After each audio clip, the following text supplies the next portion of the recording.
Well, folks, welcome to our very first council meeting for the new year. Certainly going to be a busy year ahead.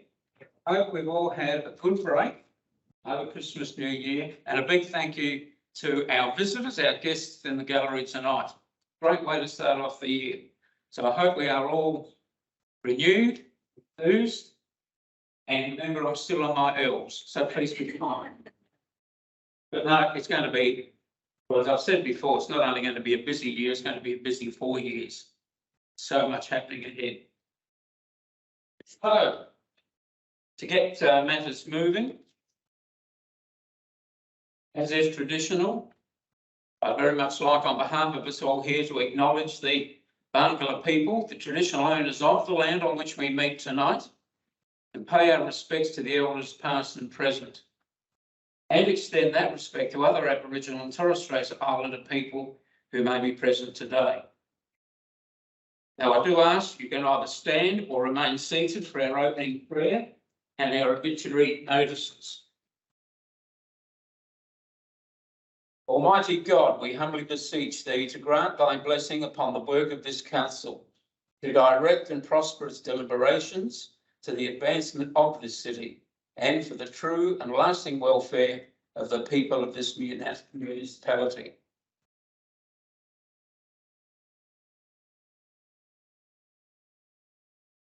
And our obituary notices pay respect to those who have passed.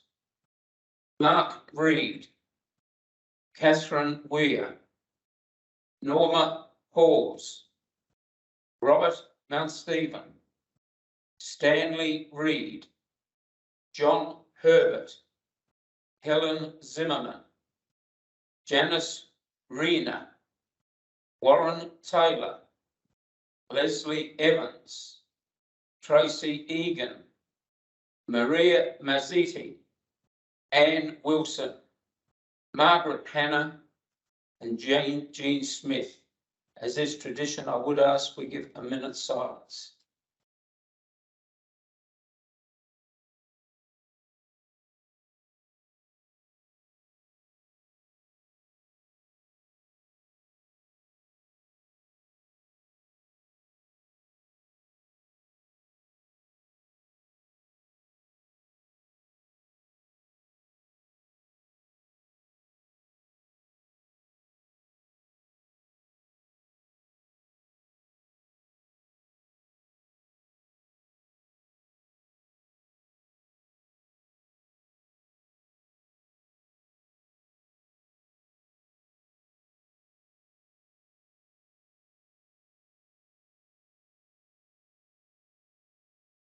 Thank you.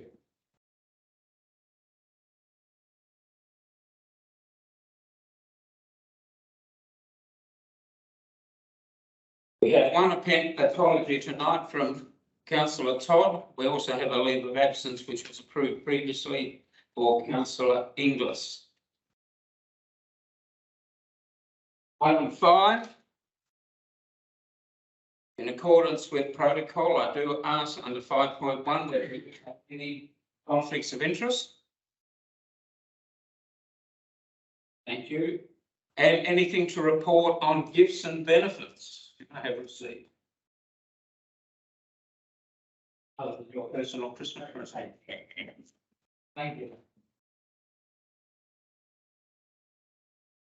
Item 6, minutes of the previous meeting. We have a recommendation there. Councillor Knox, you're moving. Yep. We'll have a seconder. Councillor Border. Yep. Have the motion. Is there any comment? Okay, to put the motion, those in favour? Carried.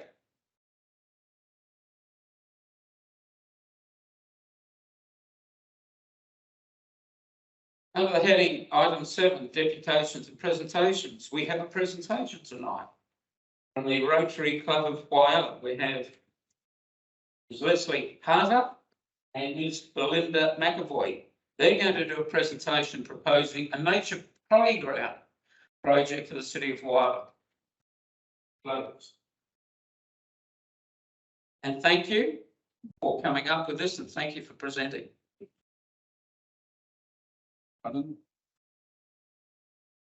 Thank you for having us tonight. I'm actually from Whyalla Secondary College, so I'm Belinda McAvoy, the Student Pathways Senior Leader. I actually moved to the town thinking I'd be here no more than 2 years, and at the end of this year it would have been 12. And I'm a mum with some young children, and I actually approached Rotary with an idea and wanted to partner, knowing that we've got a great facility in Whyalla, and really wanted to make sure we've got those partnerships with communities. So I'm Belinda. Hi, I'm Leslie Harter. I'm actually a teacher, retired from the classroom, working in the junior primary field, so little kids.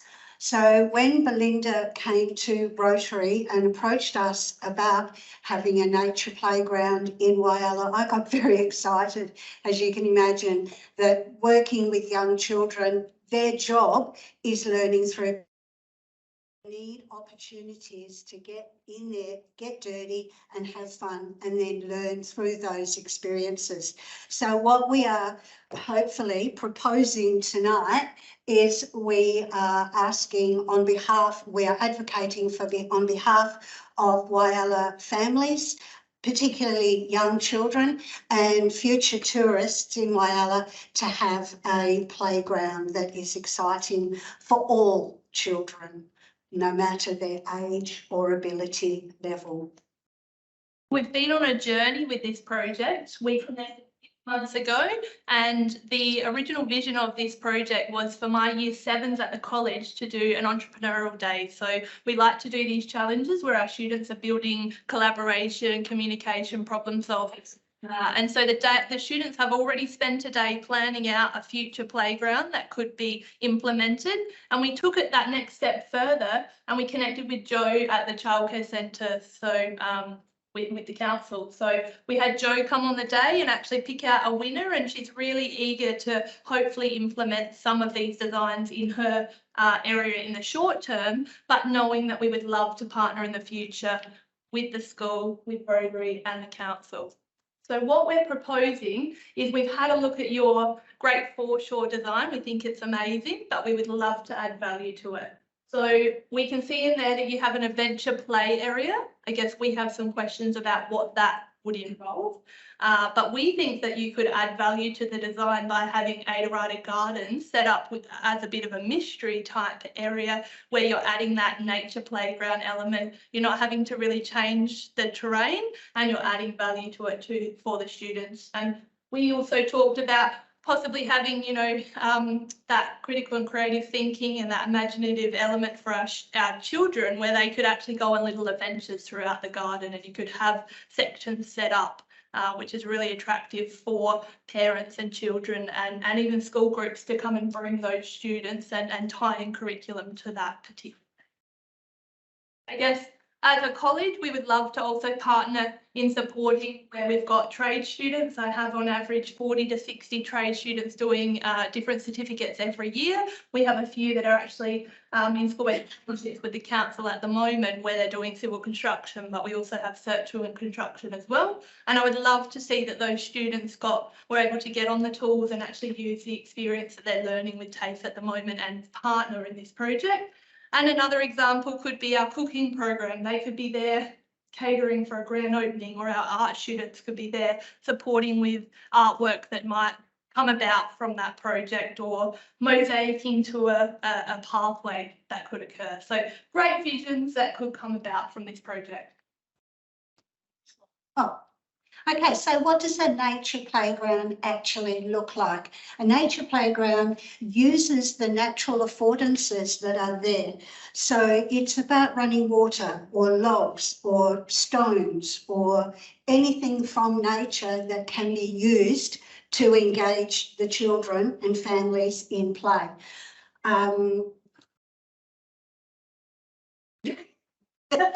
Why is it important to have a nature playground? I think it's extremely important, not only if I'm wearing a parent hat right now, but I'm also a traditional PE health home ec teacher. So I think it's extremely important to ensure that we're providing opportunities for our students to be active. They've got that imaginative play, they've got ability to collaborate, and they can really hone in on nature and build those skills along the way. So I think it's something I look at my own children, and we are a very active family, and they're out in the garden quite a lot and playing. But I do know if I didn't provide a backyard that had those abilities, those children would be sitting on a couch probably playing a PlayStation or watching too much Netflix. But ultimately I've provided that environment, but I would love for that to happen for all children in Whyalla. So who could use it? Like I said, all children of any age or any ability level. So we're trying to tap into not just the physical, but also the sensory. We're trying to get kids involved in the environment and thinking about saving the environment and how. So if you're looking at having like a stream with water or something like that, using recyclable water, you know, you have a stream with a drain in it where the water continually goes around. I know concerns have been raised about mosquitoes or even the depth of the water, but really if you've got a water pump, the children use the water, it goes down the drain and then it's there again, ready for the next child to have a play. Childcare centres, kindergartens, as Belinda said, can use these areas as well. I actually had a conversation with a friend of mine on the weekend. They went down to Murray Bridge area and they were playground hopping. She's got a 3-year-old and a 5-year-old, and that's all they went for was the playgrounds. My life. I've got a 2.5-year-old granddaughter. The playgrounds in Whyalla are too big for her.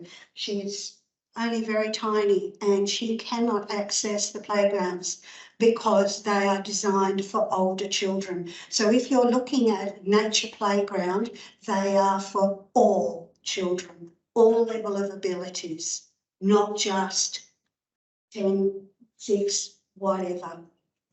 I think it's important also our students looked at the design from accessibility, but also ensuring that all types of people and disabilities could access it. At the school, we're really driving Atrium, which is all about inclusion and making sure that everyone can access every element of either curriculum or the day. So our students were really implementing that and had that in the forefront when they were designing. And lastly, I guess I travel a lot. I'm from Goulburn and Victor Harbour Way, and everywhere I go down there has a nature playground, or Roxby that has one. Port Lincoln are currently getting one put in, and then that's why I guess we are coming to you with the pitch of what we'd love to see eventually in Whyalla. Any questions at all? Councillor Knox. Does it have to be the foreshore? What about Civic Park or somewhere? Because the foreshore is only a finite parcel of land there. We're getting more and more intensive use of that. Or even at the wetlands, because what we're proposing is not one huge playground, but smaller separate playgrounds. And then you have natural segues. So if you can imagine at Ada Ryan Gardens going on a bear hunt, you know, so you go from one playground to the next, and particularly because Ada Ryan Gardens, there's a lot of trees down there, it gives that natural camouflage to the playground. So the children and the families go from one playground to the next, exploring the environment as they go. Wetlands, you could have a similar setup. And like you said, Civic Park, we've sat down, we thought about all of our locations in terms of where they are. We know that playgrounds are replaced roughly every 3 years. So we were looking at, you know, what is the next targeted playground or where would that type of area suit? But we really kept being drawn back to that foreshore in terms of all the great native elements that we have in there. And we wouldn't actually have to really change too much. You're just adding that play element to that space. Councillor Border. Did the students have much to say about the location? Where was their preference? Well, The young people. fantastic question. I guess this project has evolved, and the vision was that they would build a picture playground for Whyalla. In the duration and the time that we had, we connected with Jo at the childcare centre. So knowing that they will eventually, or she would love to have her playground replaced with the nature playground, it was a no-brainer that the students were able to get dimensions. They met Jo. We did a flip video to begin with, giving them the pitch of what they had to design, and then they spent the day doing it. And she came in after lunch and then sat down and heard from all the winning groups from each of the care groups and then from there she picked a winner. So they designed one for Joe, but I know that there are probably 3 to 5 really keen groups that would love to be connected to a project like this, and they're only in year 7 going into year 8. So I think it would be a great opportunity to connect our young people into a project like this. A lot of them are thinking, is this actually really going to happen? I was like, well, we are coming to present, and we talked about Joe and the, you know, the likelihoods of that actually coming about. So they're so excited to hopefully one day drive past the centre and be like, oh, I contributed, I picked, you know, I wanted that to be a sensory path there, or I wanted that wall there with handprints, or that accessibility for a wheelchair is what I designed. So they're very eager to see that come about. Sorry, as far as location goes, so was most of the feedback from those kids the foreshore? Sorry, we didn't ask them that because the project was specific to Joe at the childcare centre. Yeah. So what's led you to the foreshore? Is it the natural sort of feature that lend itself quite well? Because we looked at your proposal for the design for the new beachfront there, we saw that you had the nature adventure playground, and that's when we went, oh, what if? And then we took it one step further into the Agrine Gardens. Yeah, so we're assuming that when you're talking about an adventure playground, that you're talking about wooden construction on different levels. Is that? And for a bit older children. And yeah, because it's a bird's eye view plan, we couldn't actually see what the design was, what idea you had for that piece of area. And then if it was to be a nature element, you would obviously, there's a lot of matting there, and you've got your sun shades and that. You're going to have to, that would all have to be removed and put natural elements, which could take years to come about. But you've got all of that already sitting in the back pocket of that play area that you could, again, like we talk about, go into different parts of the area.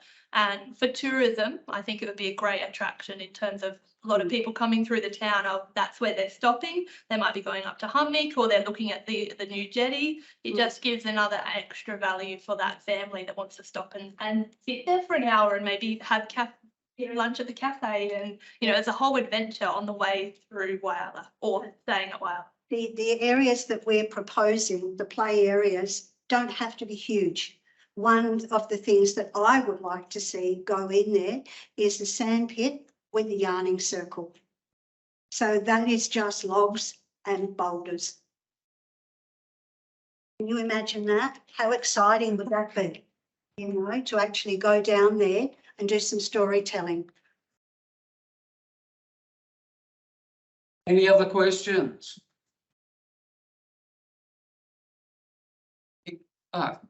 Councillor. Oh. Not so much a question, I just want to say thank you very much, ladies. Amazing presentation. This is a partnership that is absolutely golden. You've done most of the work. You've come up with a bit of a plan on even how to get the students involved in helping bring down the cost.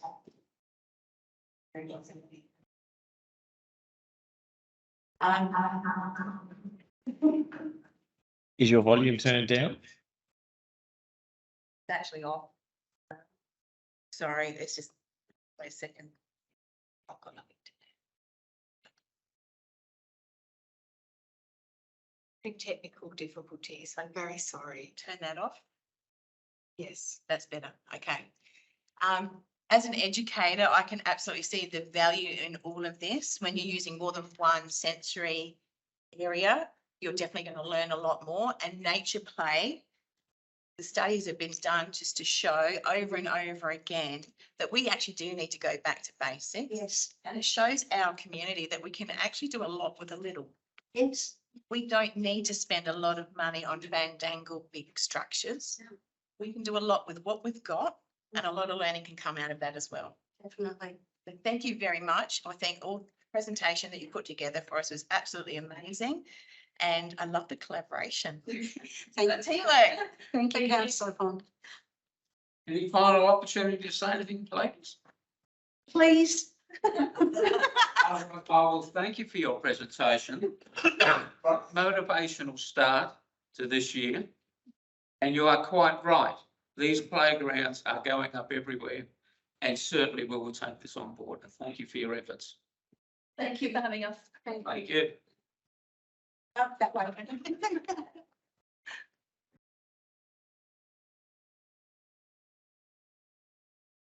Item 8 on the agenda, petitions, we have none. Item 10, public question time. Don't believe we have any. No, thank you. Item 11, council meeting activities. As we get them up on the screen there. If any of you would like to add anything to what's been provided or what's not provided.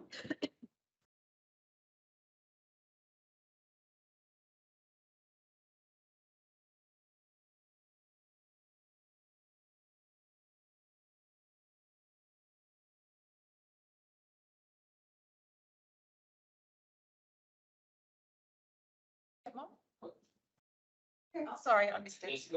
That's your fault. Sorry. Right then, moving on to item 12, committee reports. There are nil, so moving on to item 13.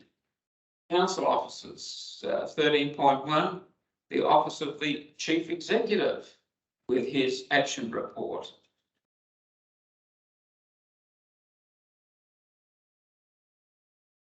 There. Yes. Happy to take the report as read. I did want to provide a verbal update on a couple of other items, but I'll just pause to see if there's any questions about the written reports before I provide updates on verbal updates.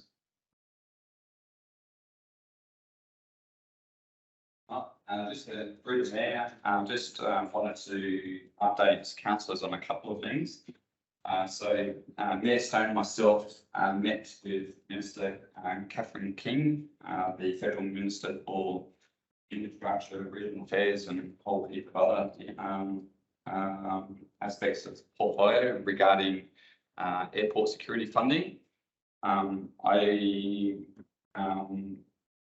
was taken aback by the fact that the Minister had actually obviously read a lot of the correspondence that we had sent. It's been a fair bit over the last few months, and had also read our proposed precinct partnership document. So I was actually pleasing to see that the Minister has given good regard to some of the information that we've been forwarding to him. But in terms of the airport funding or potential for an additional airport funding, the conversation was not extremely positive in terms of likely to deliver a positive outcome for us. The Minister indicated that whilst the federal government has no budget and no intention to establish a budget for ongoing funding for regional airport security screening costs, that she understood that it is obviously a key issue for us. Made reference to the fact that the state government needs to be involved in the conversation, particularly around the costs associated, potentially increased cost of access to our city using the airlines, and was, I suppose, open to an ongoing conversation, but while saying she was open to an ongoing conversation, indicated that there is no available funding. So we'll continue our advocacy pitch, but at this point in time, we're not confident that we will secure federal government support to establish a new funding stream. So we will need to come back to council with a report in terms of, well, what does this now mean in terms of our next steps. So just to give that update, a couple of other quick ones. All councillors have received some recent correspondence from both the Whyalla Players Association as well as Junior Soccer. So just to let councillors know that the administration will provide a response to those two organisations. The matters that have been raised by those two organisations invariably will have to come to council at some stage. So just to give you confirmation that those items will come back to council for consideration in due course. And lastly, just a reminder that we've got our sessions workshop with the elected members groups on the 23rd and 24th of February. We have engaged a gentleman by the name of Mark Searle to facilitate that forum. We'll do some more introductions and provide more details as we get closer to that day. But very briefly, Mark Searle is the former Chief Executive Officer of City of Marion and now is doing some consulting work supporting various organisations, particularly in the local government sector. So Mark will assist us with that forum on the 23rd and 24th.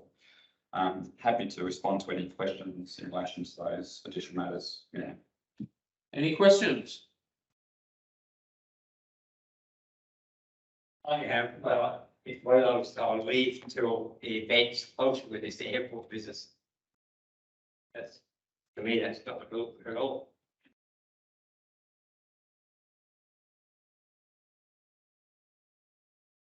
I think we have to, well, as the CEO said, we have to report to the future. Yes.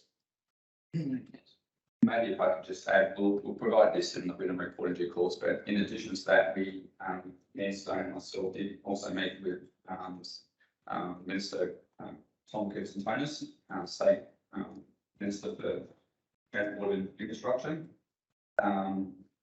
Prior to meeting with Minister King, we also had meetings scheduled with Senator Don Farrell, and we're in the process of arranging a meeting with Senator Karen Grogan as well. So we'll continue to advocate. We're not going to accept the response we've received today and say that's the end of the line. We'll keep pushing. We certainly do need to engage the state government.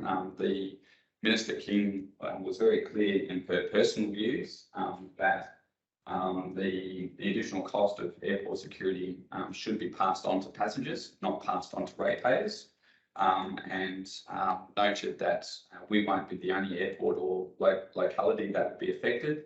There'll be other regional airports that will equally be affected, and certainly Minister King was of the view that the cost of additional security should be passed on to the airlines in the form of the passenger levy.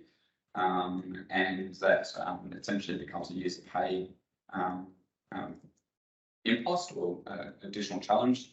And that's where we then go on to the subject of many others, or a number of other state governments actually provide subsidies and support, particularly for residents who are using airline travels, particularly to access medical appointments and the like, for example. So there'll be further conversations that we need to have at state level as well as the federal level. Councillor Border. I think you just answered my question a little bit, but I just wanted to make the point that, yeah, if there was some sort of allowance, I don't know how that would look, but yeah, for those sorts of people in those situations that may need to access that sort of travel for something other than leisure or essential work. But yeah, that was just something on my mind of a sort of a tier or scale system. I don't know how that ends up looking, but it's on your agenda already, which is good. Yes, I think what she did clearly state was that if that was the case, we would have to work with the state government to see what they would do to help there.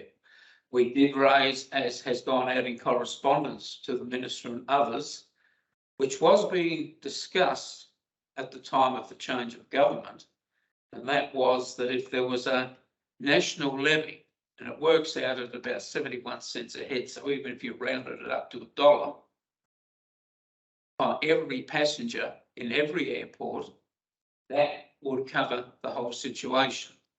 However, she did go to great pains to point out that while that sounds simple, it won't happen very quickly. It would have to go into perhaps a green paper and the white paper and have to get so many different groups to go along with it that that's not going to happen in the foreseeable future based on that conversation. So that was a concept that was being discussed, but is now, with the change of government, obviously off the table for any further discussion. Any other questions of our CEO? Otherwise, with some, sorry, Councillor Simpson. This is that for us because we have reps who don't have to have security checks because of the size of the plane. Look, it's that. That is something I think It's really the messy. Commission will deal with in a I report. appreciate that. I'm just saying it's gonna be messy. There will be some decisions probably this council will have to make. In that case, do we have a mover and a seconder for the CEO's report? Moved councillor Simpson, seconded councillor Knox. No further discussion. I'll put the motion. Those in favour? Carried. Thank you. Moving on to 13.2, corporate services ordinary reports. The first item, 13.2.1, council bylaws, in particular, animal access and off-leash areas on the Whyalla foreshore. You wish to speak to this? CEO? Through the mayor, no, I think this report is actually pretty self-explanatory. Happy to respond to any questions that our councillors may have, but I think for the report, speaks for itself. Any questions, councillor? Any discussion?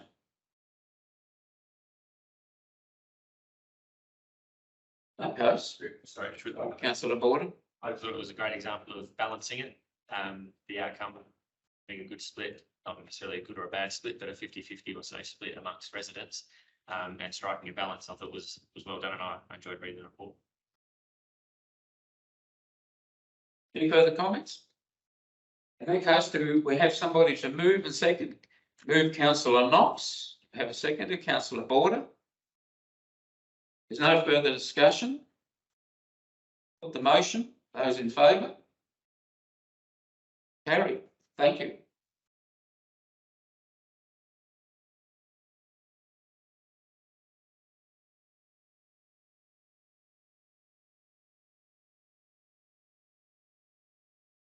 We do. It was remiss because I had made the comment there to acknowledge him actually. I've got too many pieces of paper here. Still on my learners, remember. We do acknowledge Roger in Gary here, who has raised this on more than one occasion. Perhaps we did slip up last time and we've now got it right. I hope we've got it right. But we do thank you and the way you've presented yourselves. Thank you for all your efforts, both of you.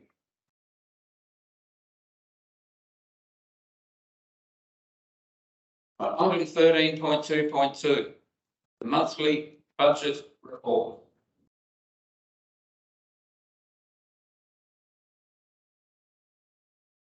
Wish to speak to that, CEO, or any discussion? Going through the mayor, happy to take any questions. No questions? I haven't got a question. No? You want me to ask a question? Maybe just through the mayor, the monthly budget report does refer to a number of the capital works projects having to be deferred for different reasons. I might just ask our manager of finance, Grant Jenkins, just to provide a brief update or commentary around some of those projects, please. Thank you. Yeah. So it's the mid-year budget review will come to council next month. Changes to the budget, including any projects that may be deferred to 23-24. So based on current project update timelines, the main areas that we'll probably have a budget moving forward to the next year is the childcare upgrade, which is always planned to complete next year. So it's just the profile of that budget. The leisure centre renewal, so that's going up tender soon. Projects will start some expansion will happen next year. The decision made in December around the Northern Coastline project and the components of that they can't wait anymore. So we need some work in that project that moves forward. Looking for funding in a future budget, for matching funding. The broadband and Newton Street Formula, that's the only project that really is being fully deferred. So we're going to go out to tender that project late in 2022, but the current state of the market, especially for stormwater projects, the prices will not be acceptable we'll work outside the price, sort of cost estimates, so we're that project for future year and we'll raise a lot. Conditions are really better. And Marina renewal, so there is now the budget for Marina renewal, some work happening over along what needs to happen, probably to the program, land infrastructure. So I just pushed out a portion of that budget because it's likely that if we start this financial year, it will spread over to next. Thank you. Any questions? In that case, if there's no further discussion about the monthly budget report, call for a mover and seconder. Moved Councillor Simpson, seconded Councillor Pond. There is no further discussion. I'll put the motion. Those in favour? Carried. Thank you. Item 13.2.3, section 184, process update. Speak to that, CEO. Through the mayor, again, I believe the report is pretty self-explanatory. We've got two different recommendations there. If councillors do want any sort of detailed information about any of the properties that are listed, at this point in time, it would probably be appropriate to deal with those detailed questions in confidence. But if it's just about the process at a generic level, happy to respond to any questions. So if there's no detailed questions, we can seek to get resolutions 1 and 2 listed there. But if councillors do want any further detailed information, suggest that we defer the matter into confidence. Councillors, any comments or questions? Councillor Simpson. Defer until confidential information, I think. So you're like flash, Councillor Knox? I was going to move recommendation 1 and 2. The other views? Councillor Pond. I'm happy to recommend 1 and 2, the top one. I'll give something. Can you explain the difference between item 2 or council adjourns this item to section 18 of the agenda? What's the difference between the two options? Mayor. So the resolutions 1 and 2 is to enable council's administration to progress with the disposal of properties in line with section 184 of the Local Government Act. Resolutions 1 and 2 are essentially procedural. Number 2 there makes reference to lifting the confidentiality order insofar as in the past when we've been dealing with some of these issues on a property by property basis, and at the detail level, we dealt with some of those matters in confidence. Is that right? Resolution 2 or recommendation 2 there just enables us to be able to now go out to the public and confirm which properties our council is looking to progress through the section 184 process. If most councillors are comfortable with the process, which is essentially what the intent of the report is, I'd recommend that council now moves resolution 1 and 2. If councillors have got particular questions about specific properties or that may be associated with those properties, we can still deal with those questions sort of outside of the public forum. But certainly recommendations 1 and 2 enables us to progress the process. It was moved, seconded. Sorry, I missed that. Councillor Knox is moving. Yes. Councillor, I'm just seconding. Before we vote, can we just kind of make one small change to the recommendation? There is just due to some changes internal. If we don't want to discuss that, we'll just change the process that there will only be 10 properties listed the same. Obviously, we want to discuss what is going discuss that in the confidential section. But that's a question a change into one of the circumstances. We'll change recommendation to only recommend talk about 21 properties. In 10, so we'll give the potential of the picture. That's the So we have a motion there for recommendation 1 and 2. I'll put the motion. Those in favour? Carried. Thank you. Item 13.2.4, council external bodies representation.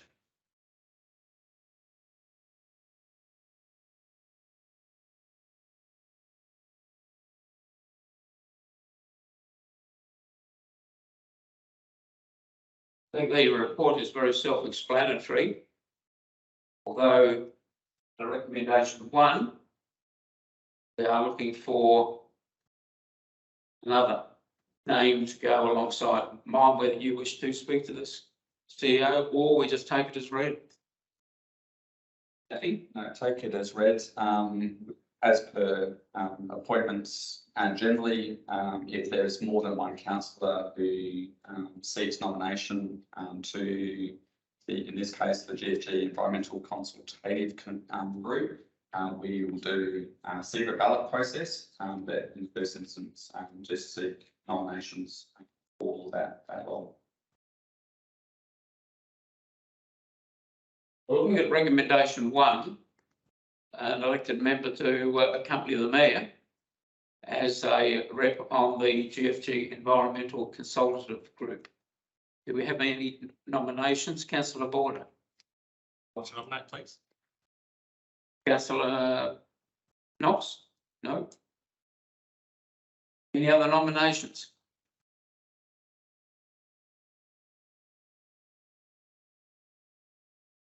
In that case, I need to move that or just accept the nomination? Just accept it. Accept the nomination. Yeah, and if we get, I'm moving the second For the whole. Thank you, councillor. Is there any further discussion on any of those items? Councillor Knox. I've got a question. What is the rationale for a suitably experienced employee other than an EM for the Cuttlefish Working Group? And who might that employee be? And what are their qualifications?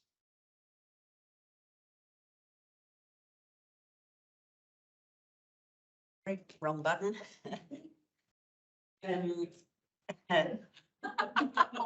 Seatbelts.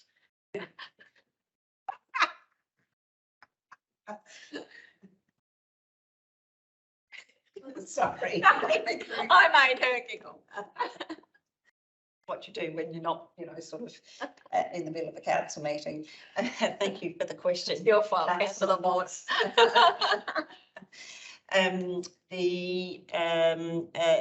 This group meets on one occasion per year, and I'll get Irene to also elaborate on the answer to this question. But the skills and expertise inside from an administrative point of view, it's around process. How is the site actually operating?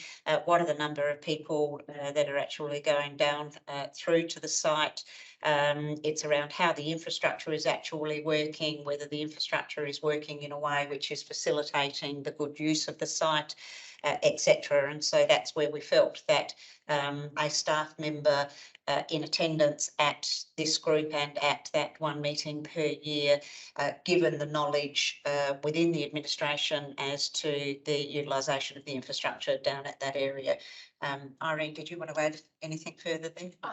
Kathy, I think that absolutely nailed it. It really was noting that this group meets once on an annual basis, and that this work could connect with the broader Northern Coastline commitment that the council have made and other works around the Northern Coastline area and cuttlefish aggregation. And so with a number of staff within the infrastructure area who are particularly skilled and all connected to these other bodies of work, the value of having these conversations connected seemed logical to bring that back to an administration perspective. Subject to infrastructure, I'm quite happy. Thank you, councillor. Councillor Pond. Is the capacity to have a staff member and an elected member join the group? Because then you could probably get From all perspectives then, having a staff member that's got the infrastructure knowledge and general workings of council knowledge, but then you've got an elected member that can also bring information back to us. Absolutely. There's no reason why can't be an elected member and also a staff member. What we were interested in doing is ensuring that the right people are around the table at the right time. Not a problem. Sure. So we can nominate both council member and staff member. Thank you. In that case, is anybody putting their hand up to Councillor Knox? We have to do the recommendation. As it is. Yep. Oh. In that case, we have the recommendation as is. Councillor Knox, do we have a seconder? Councillor Waterman, Westerman, sorry. You're seconding it? So we have a recommendation as is, including Councillor Porter as a GFG Environmental Consultant rep. I'll put the motion, those in favour, sorry. Sorry, I thought that was still up from before. Sorry, councillor. I was going to actually put my name forward to be a council rep for the cuttlefish, if we were going to change that.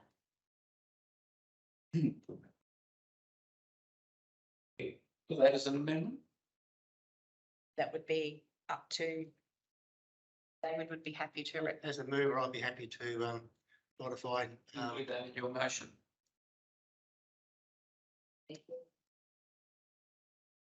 Right, we're clear then. We've got Councillor Border in on the GFG Environmental Consultative Group, and we have Councillor Pond included with the council staff person on the Cuttlefish Working Group.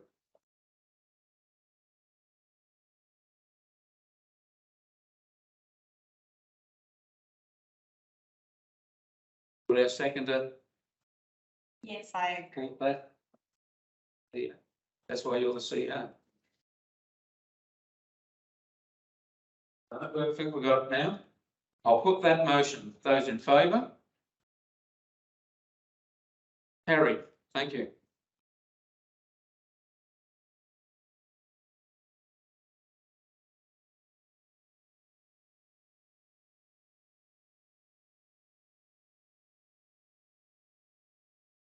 Moving on to item 13.3, city growth. Report 13.3.1, the Whyalla Surf Life Saving Club and Stage 1 of the Whyalla Foreshore Master Plan update. CEO? Yes, thank you, Mayor. I just think, given the significance of this project and the importance of it, it would be good if we had Director for City Growth, Jade Valentine, just talk to this report, particularly probably for the benefit of the newer council members who may not have the full history and context behind previous resolutions and previous discussions. So if councillors have supported that, I'd like to get Jade to talk to the report. One of our most exciting projects. I hope you felt some of that through the council report. It also ties into the presentation that we've had earlier this evening into nature play. We have some really big decisions to make, and I thought it would be valuable tonight, before we look at the content of the report, just to talk you through some of the work that administration's done in defining the public realm supporting elements around the Surf Life Saving Club, in particular water play and what might be in people's heads as to what that constitutes, and how it might relate to nature play and how it might relate to the adventure play space a bit higher up in the master plan. So just want to make some quick points. The master plan doesn't set the design specifics, it sets the objectives of what we want to do on the foreshore. We then take the precincts and we work on detailed design. You would all remember the cuttlefish in the artist impressions of what we might do in and around the Surf Life Saving Club. The cuttlefish became a bit of an iconic image, but it's just that, an artist impression. How we then interpret that into that area is obviously a decision yet to be made, and we'll seek to get landscape architects involved and all that. But I just wanted to talk through, I think sometimes we need a reminder that master plans are just that, are a blueprint. They are not the detailed design work, and there's still further community engagement to do that. Now, water play in many people's minds can be a couple of things. I think there are a number of people in the community that would see the work at the Cow foreshore, and in their minds, that's water play. So there's slides, there's a bucket that fills and tips continuously, and then there's the jets coming out of the ground. Then there's more subtle water play that you can see some examples of at Glenelg, if you've ever been to Moseley Square or Henley Beach or Henley Square. You'll see that more integrated. I think Adelaide, Victoria Square also has more bubble up type splash play, no big slides or anything like that. Right up to major water parks with big slides and lifeguards on duty and those types of things. So I think it's going to be very crucial that we eventually consider all of our options and decide what best fits in the foreshore. And this report is the kick-off point to where we start to imagine what it is we want. What do we think the community envisaged when they gave their feedback for the foreshore master plan, what was in their minds? And then we can give you, we've done a lot of work. The team has really hit the phones hard very recently to extract a heap of information from councils who have varying forms of water play and water parks. So we've got a really good idea of what they cost. We've got a really good idea of what their maintenance requirements are and ongoing staffing requirements of that. So I think you're all probably most familiar with the Cow foreshore water play space, and many of you may have eyeballed that recently. So I'll just give you that one as an example. That is 1.25 million. Requires a council staff member twice a day after having an accredited training, go and test that water twice a day and check to see that it's meeting public health standards. I just wanted to leave you with that dollar figure, maintenance requirements, and how that works if you've seen that one, because I thought that was the most recent. Down to that more architectural landscape splash jets, which is where a number of councils have settled on the integrated jets coming out of the ground and leaving it at that. As soon as you introduce a slide, which has an end point body of water, you require some sort of oversight because people can have accidents in that pool of water. As soon as you get any sort of depth, you're playing in a different space. So Justin thought it was very important that we kick off in that context tonight when we look at this report, because how we set it up is going to be crucial. Another last and final point before I ask you what your questions might be. A number of councils have preferred to settle on the type of water play that involves slides and bigger bodies of water within their caravan parks, with the caravan park people who have 24-hour maintenance staff to be responsible, but then open up that water play park to the public. So it's not just caravan park attendees, it's open to everyone. We've seen that decision making on a couple of other councils, and then we've seen the PAL example where councils taken it on all up. Same with Moonta, council runs and operates that, pays for the staff to monitor it. So there's various things. I just wanted to set the tone for tonight, some context actually. Questions? Thank you. Do we have any questions? Councillor Border? How do they ensure that down at Cow? I'm assuming that's a large cost and a big risk, isn't it? Or it will be added to their mutual liability scheme. It is a risk, absolutely. Probably the biggest risk is the quality of that water in the slides and in the jets, and that's why it required during peak use, so the summer months, twice a day staff go and take all the tests and check that it's all meeting public health standards. Completely doable, but it's a very good question as to what we take on as an administrative entity in that water area. It's going to be some detailed thinking on our behalf. yeah, I guess further to that, my question was actually insurance regarding like physical injury, but the water is obviously a massive component of that as well. But being there recently with kids and eyeballing it and experiencing it's awesome fun. But there was a real danger, I felt, not having any supervision. Like essentially the person at the top of the slide, this is specifically water slides, which I'd love to see in Whyalla.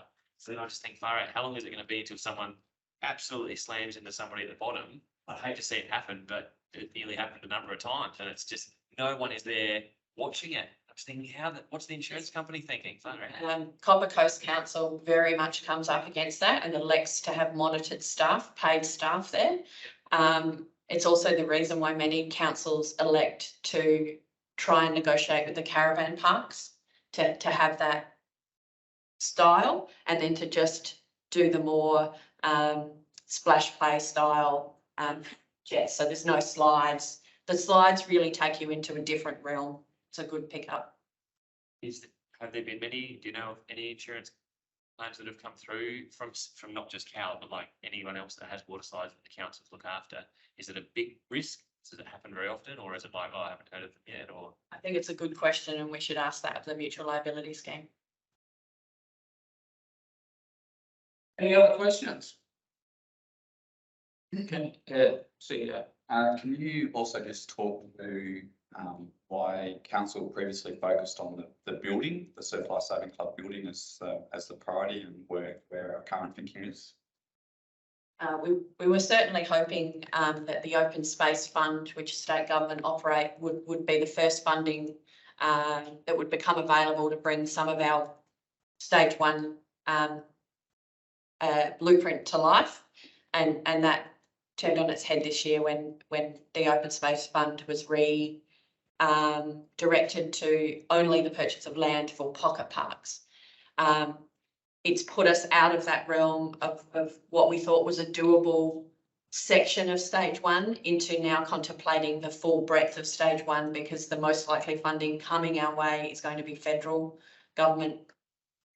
It's unlikely to be called Building Better Regions, but it will be of that framework, which for new elected members is you know, can be anywhere from $5 to $15 to $20 million grants, much bigger end of town. So the original plan for attaching a landscape architecture feature to the Surf Life Saving Club was really in the realms of what we thought the funding was going to be available for us.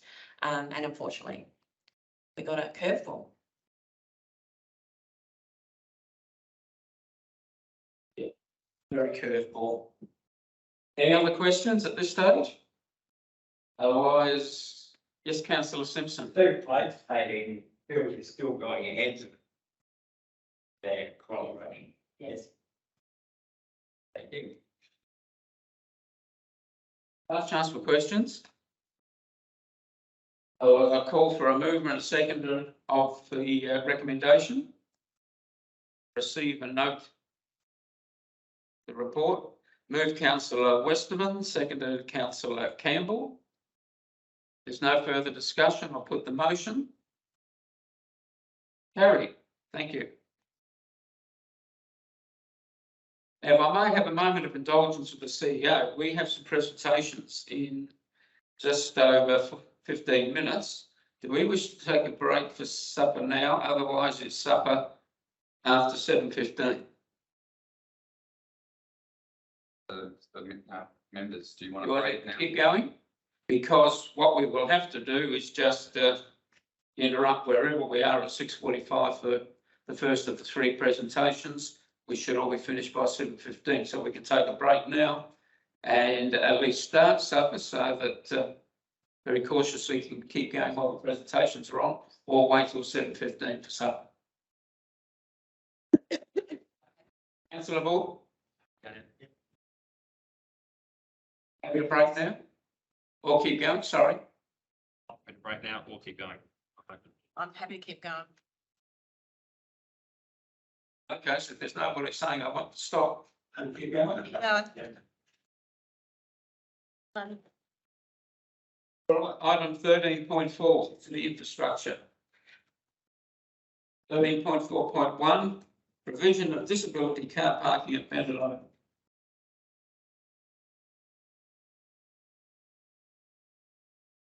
We have a report, we have a recommendation.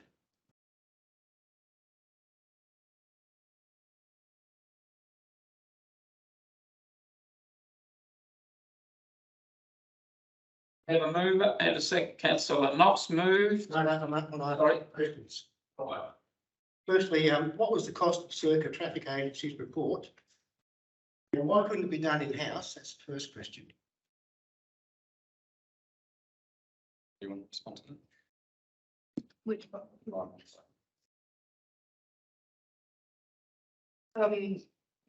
The opportunity to use Circa through the Grief Skill Anderson have been engaged earlier with council to come up with an overall master plan for Bennett and Memorial Oval so that we could be sure that any renewals and asset upgrades that we're doing in those places were going to be what match in with the long-term vision. There's future reports to come to council about that project itself. Circa was just an offshoot and no additional cost to get them to give that information to Grief Skillet. Okay. The other question is, and I can't understand the report for the life of me. And I've reread it and reread it and reread it. On page 81, we talk about 216,000 of funding within phase 4 of the Local Roads and Community Infrastructure Program. Phase 4 is aligned to the 2023-24 financial year. And the final paragraph at the bottom says, if instead council requires this work to be undertaken in 2023-24, same year money is available, a budget variation of 23,000 will be required to be approved as the project will not be able to be grant funded. Am I reading it wrong or? I don't understand. I read the same thing there. That's in there. That's a mistake in the financial implications, I think. So it's just been missed when it's probably been copied from another. So, I have another page in front of me, but I think the second reference to 23-24 should be 22-23. So if council wants to do the work this financial year, you'll need to do a budget allocation in this year, in which case we cannot use that funding, which is going to become available in 23-24. So I think it might be just a misreference of the years. So pleased that wasn't my tight brain then. So I'll move. Moved councillor Knox, seconded councillor Westerman. Is there any further discussion? In case I'll put the motion, those in favour? Carried, thank you. Item 13.4.2, the DDA compliant pathway at the Visitor Information Centre, Maritime Museum and the Maritime Museum. Same date issue as well. I'm not sure. Brian? Okay, yeah, it's just been left in there from a previous copy over. Apologies for that. Them 3 paragraphs aren't relevant to that report. It's the first paragraph and the last one in the financial implications section. So the budget estimate for the raised boardwalk and concrete path at the museum is around 180,000. And we're budget variation will be required if we go ahead with it straight away. If not, we'd consider it as part of the annual business plan process. See, Yeah, and just for complete clarity, just so everyone's aware, we're making reference in this resolution or recommendation that the project be included in next year's draft budget for consideration. So just want to be clear that council approving this recommendation tonight is not pre-committing the actual project or the funding. It's just that it be included in next year's draft budget and that council will then consider this project together with everything else as part of the budget discussions, and your final decision about whether to proceed with this project and how much you spend will be part of the 23-24 budget process. Thank you. thank you, CEO. You have a comment, councillor I Knox? was going to say, I really like the idea of the boardwalk. So how do you move it? Who councillor Knox? Do we have a seconder? Councillor Westerman. Any further discussion? Put the motion, those in favour? Carried, thank you. 13.4.3, lease expiry of the Whyalla Sea Rescue Squadron.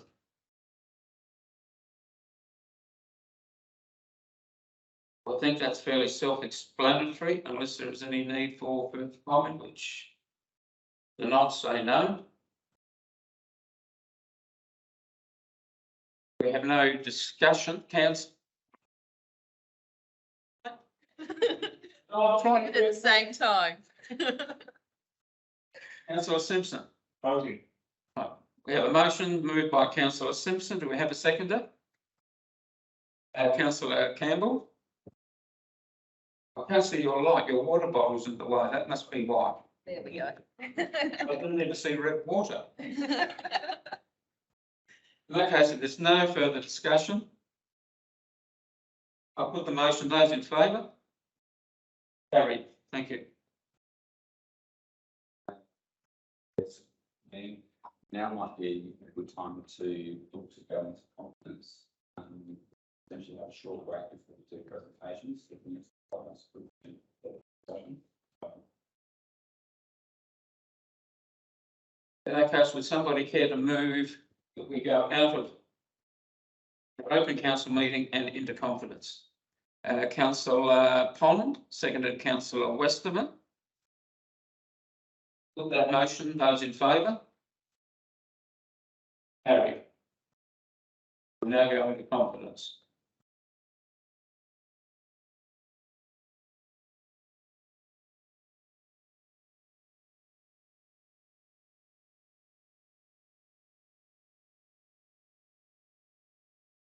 Already. The ordinary council meeting agenda. 13.4.4, the City of Whyalla Path and Trail Master Plan.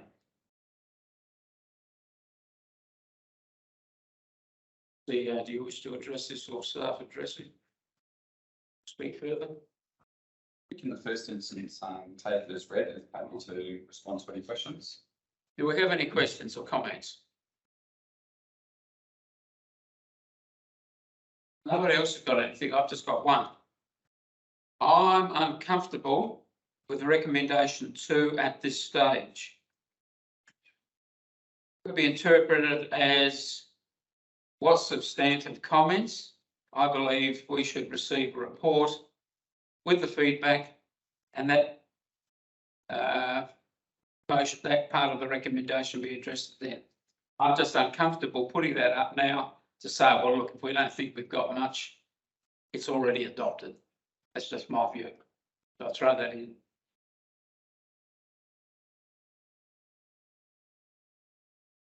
Councillor Knox. I'm happy to move as per one, as you just mentioned. This whole thing started 8.5 years ago, I guess, when I first got elected to council. Got bigger than Bever's Chariot, but there's some good stuff in there. And I was only interested in a walking trail linking the hills out to Mount Laura. I think it's a very, very good report. I'm happy to move the first section only. Councillor Knox has moved recommendation 1. Do we have a seconder? Councillor Border. Is there any other discussion? At this stage, that motion moved and seconded applies to item 1 of the 2-item recommendation. Anybody have an amendment or other discussion? In that case, I will put the motion. Those in favour? Harry, thank you. Delete it. The leader, yeah. And it certainly is a very exhaustive report, which I'm sure we've still got to completely thoroughly read after just scanning it for tonight's meeting. Item 13.4.5, Black Oak Co water supply.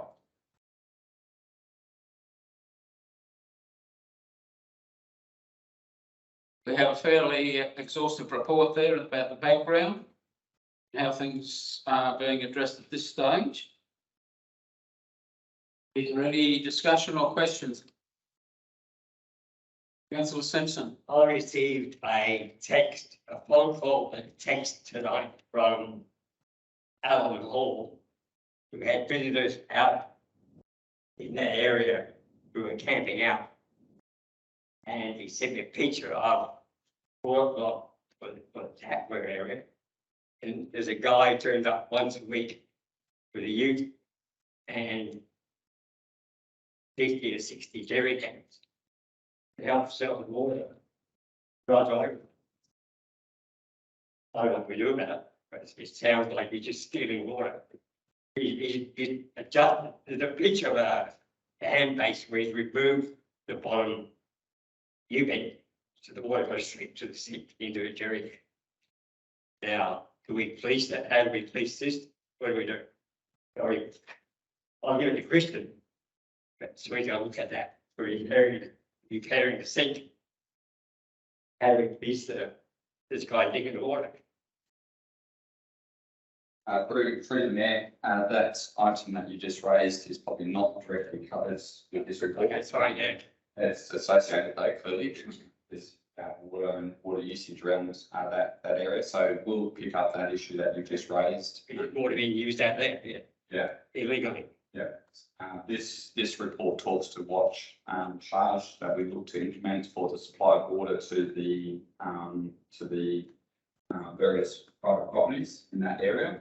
Noting that the usage of water out of other facilities such as the campgrounds and the toilet blocks and the like is something that will need to be further considered down the track. Well, if we take the report as written, there's no further questions or comments. Councillor Knox. Move Councillor Knox. Do I have a seconder? Councillor Simpson. Okay, so those in favour? Carried. Thank you. Item 14, information decision reports. 14.1, council members, 14.1.1, the mayor's list of engagements, whether there's any questions. So I'll endeavour to answer. Deputy Mayor Pond. Deputy Mayor, thank you. I was going to say, did you have fun at the carols?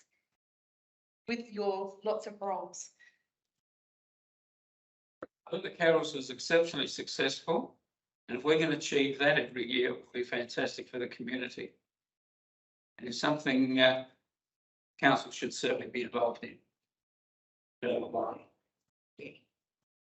All the big and I do monitor a lot of social media sites. I have not seen one negative. The community thoroughly enjoyed this year's in particular, coming out of full hassle with COVID. But no, I think everybody involved in putting that together, all the volunteers, all the entertainers, groups behind it, really do need to be thanked for what they've done for the community. In that case, call for a mover of the mayor's list of engagement. Somebody care to move that report? Deputy Mayor Pond, seconded Councillor Campbell. I put the motion. Those in favour? Carried. Thank you. 14.2, City Infrastructure. 14.2.1, Monthly Information Report for January. A very extensive report. Are there any questions or comments at this stage? Councillor Knox. I would just like to commend the writers of the report. It's very informative. I know yourself and myself have been on quite a long time about how we need to get more information. This sort of report provides it. I'm very, very happy with it. I'm happy to move the resolution. Deputy Mayor Pond. I would actually like to back that up as well. We have been asking for information for years, and this was fantastic. If we can get reports like this from each area, I think it will help us when we're out in the community to answer people's questions on council services being utilised and what's available. So absolutely well done. Thank you very much. Thank you. I accept your comments, and you've taken the words right out of my mouth. I think it's an exceptional report. It does what the elected body needs, regular update, and it is excellent material for the community to be aware. And in my media role, I will certainly encouraging the community, because there's too much to talk about. They should go to the council website, they should go into the agenda, and they should read that. And if we can get that sort of information and we get into a system from now on, because as you'd all be aware, and this would have come up through the election campaigns, the community wants a lot more updating.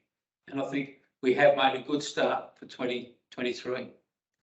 Thank you. So I've got Councillor Knox moved, Deputy Mayor Pond seconded. Recommendations? I'll put the motion. Carried. Thank you.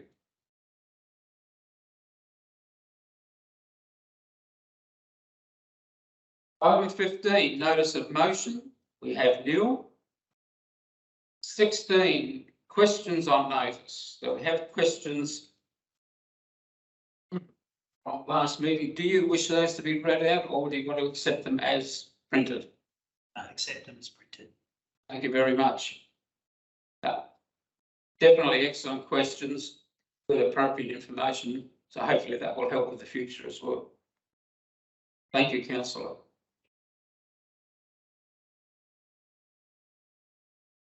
So now we move to item 17, questions without notice tonight. Councillor Knox. Got four very, very quick ones. The first one is there a chance of an AFL pre-season game here? Again, we missed out because of COVID years ago. At this stage, I'll say unlikely. Okay. I've been on about EV vehicle charging stations for quite some time. And I spoke to somebody on Saturday who knows about these things. And if Tesla is approached, Tesla will build one as long as we provide the site and make sure the site's got 24/7 access. That's worth following up. The other part of that question is, have we made any approach to the RAA yet to see where they're going to use their funds that they got from the governments to build the EV stations in various locations? Yes, Mayor Stone and myself will be getting a briefing from REA tomorrow on that subject. Fantastic. And the last thing is, what progress is there on the SA government's committed sports funding? Through the Mayor, we are liaising with the local member, Eddie Hugh, regarding potential scope of works, and also the state government in terms of the available funds and how they may be deployed. I'll say it's still a work in progress in that we haven't got a definitive scope of work just yet. Stating the obvious, $6 million only goes so far, but we are actively looking at how we could maximise that spend and looking at opportunities in terms of sport and rec across our city. So it's a work in progress. We are looking to have a follow-up meeting with the local member sometime this week. And as I said, in further discussions with the state government about how that money may be applied. Thank you, Councillor. Deputy Mayor Pond. We've got Clean Up Australia Day coming up very soon in March. Just wondering if council's got any plans for Clean Up Australia Day. Last year we had this, we had Community Day, the day before, year before that we had the skips. But we've got a lot of interest about a free dump day. One day doesn't work. We've done this before and we have a line of 50 cars waiting to get in at once and you're sitting in a queue for 6 hours. But maybe we can come up with maybe a voucher system where each resident gets one free dump day per year, or maybe a week where you get crossed off, you get one dump for that week. I don't know, but we've got a lot of illegal dumping going on. There's a lot of talk about high costs. We can't do it all the time because EPA and bills are through the roof. We're aware of that.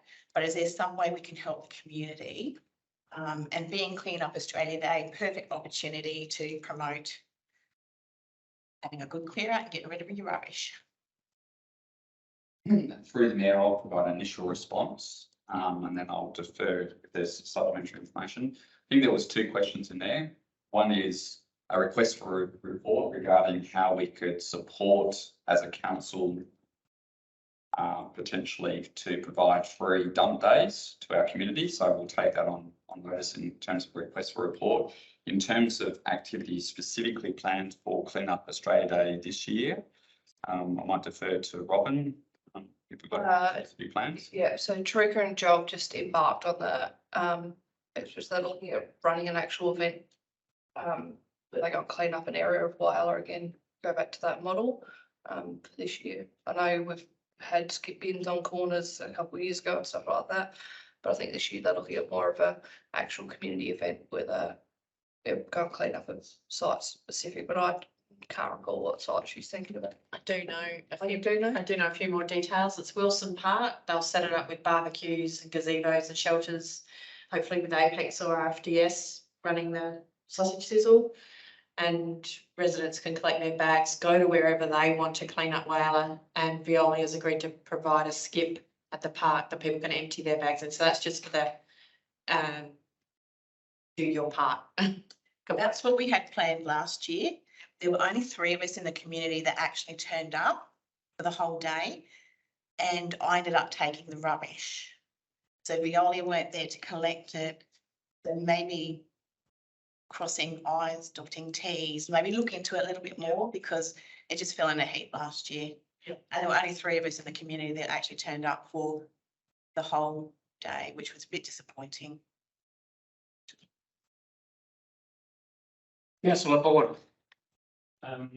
Questions regarding the soccer letter, but you mentioned at the start of the meeting that's sort of taken in. What's the next step for that? Because they're getting their sector started in March, and just keen to get that sort of something sorted out. So what's the next step from there? In the first instance, we need to work out what can be sorted out within the timeframes. So the 2 options are either that they use the Edward John Eyre High School site as they have been doing for some time, or they alternatively use Jubilee Park. So we need to look at the pros and cons of those 2 options and look at which of those we can get in place within the available timeframes. So some internal discussions and then a conversation with the junior sport, and just defer to the director. If I can just add to that comment, we have had discussions with the Department of Education. So whilst the letter actually says that council has the lease with the Education Department over the Edward John Eyre High School, we actually don't have an executed lease as yet. That's still working through the machinations of the state government. However, the Department of Education has said absolutely they'll work with junior soccer in terms of ensuring that there is a place for playing. So it is a work in progress, but we are connecting junior soccer and the Department of Education to ensure that. Thank you. On the matter of Clean Up Australia Day, to the CEO, seeing March is getting very close, we're able to have a report for the February meeting of whatever proposal is being proposed as a final proposal, plus a media costs program, so we can really thrash it.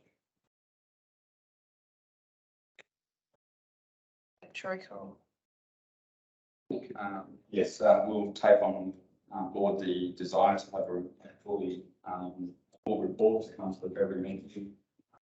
Just need to make sure that we appropriately and yes, model that we or recommendations we put forward, because the unfortunate thing and the reason why waste is a challenge is that council and ratepayers ultimately pay the EPA levy through the waste collection costs as the state government's main incentive to disencourage waste to landfill.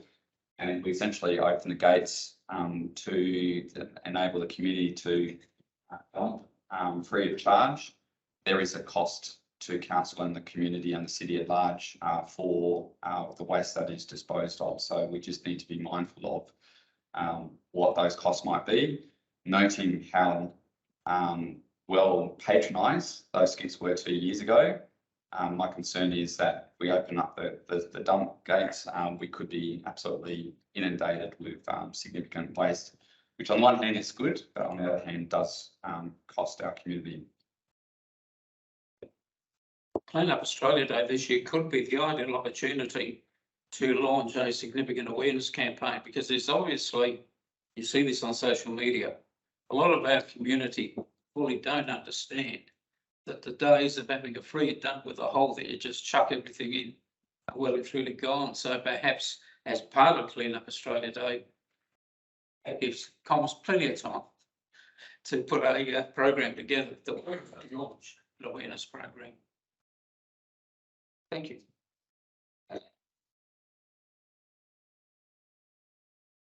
Sorry, councillor Border. Sorry, yes, councillor Border, then councillor Knox.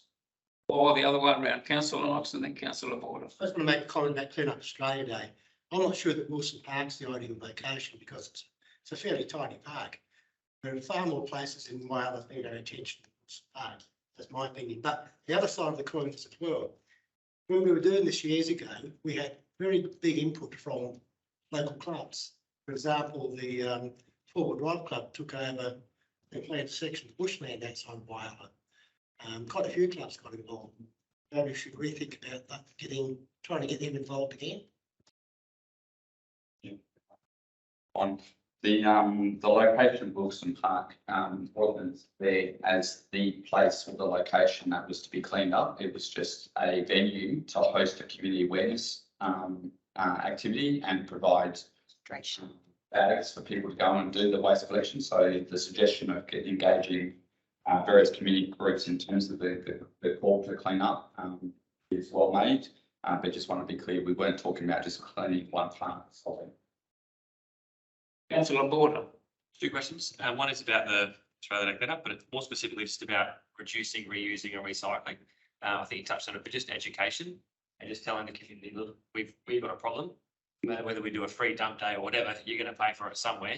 So just how do we, I mean, you know, when they stopped the soft plastics thing and now we're throwing that in the normal bin, and I cringe every time thinking, where's the local entrepreneur that can find a use for these things? So just some education around reducing the consumption. I know it sounds simple, it's a beautiful catchphrase, but reducing just ignores avoids every other cost.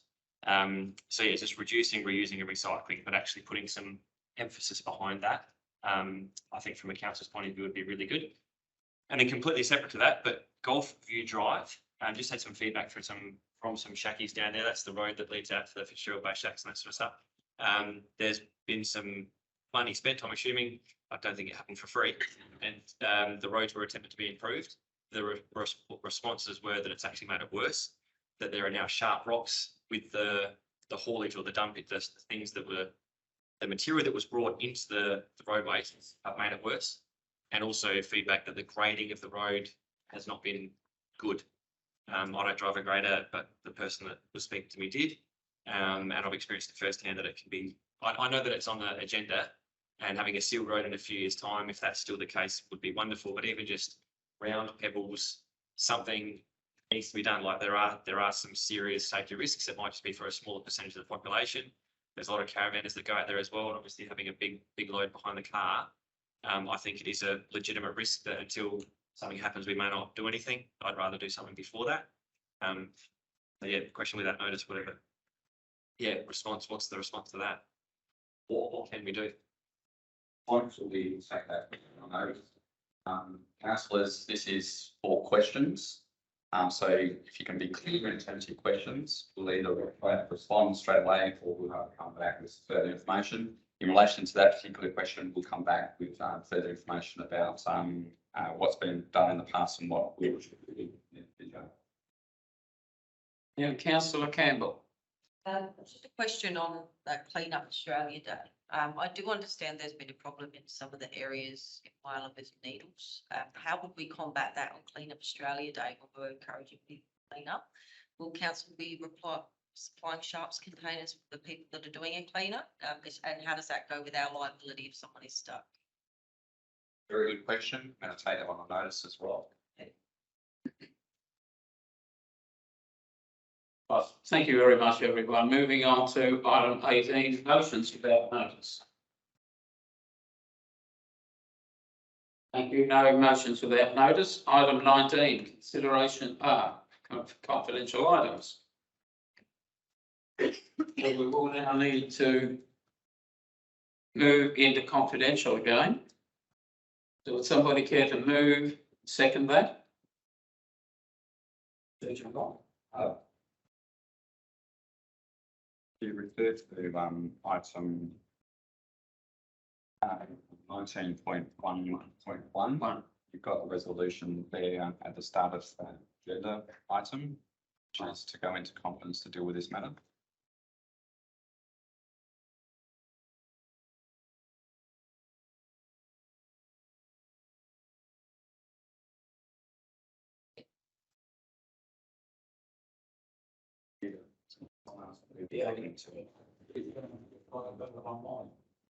Yes, do I have a mover and a seconder, please?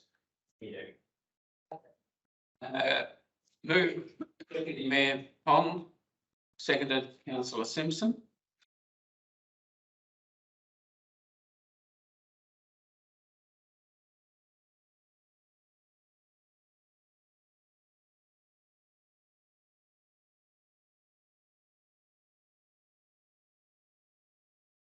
Just before we close, you do have on your agenda there date of the next meetings, and quite a few meetings coming up.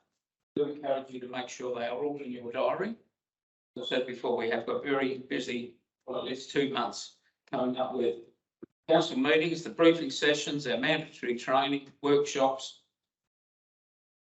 So looking forward to us being exceptionally busy. And with my timepiece that ticks at 1 minute to 8, if there's no further business, declare the meeting closed and thank you for your attendance.